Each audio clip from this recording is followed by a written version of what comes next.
नवरा जर चांगला असेल तर त्याची प्रत्येक गोष्ट ऐका, आणि आपला नवरा आपलं ऐकून घेतो म्हणून त्याला कधीच काही वाईट बोलून त्याचं मन दुखवू नका. बऱ्याच ठिकाणी मी पाहिले, मी नेहमी पुरुषांना सांगते तुम्ही पत्न्यांसोबत असं वागा, पत्न्यांसोबत चांगलं वागा, असं करा.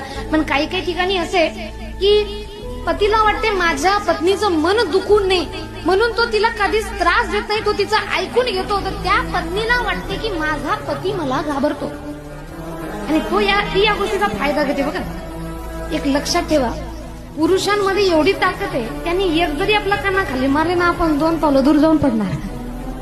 एवढी ताकदवाला व्यक्ती आपल्याला न मारता आपल्या एका शब्दाला, आपल्या नजरेला, आपल्या एका अश्रूला घाबरत असेल तर विचार करा तो पुरुष आपल्यावर किती प्रेम करत असेल. मला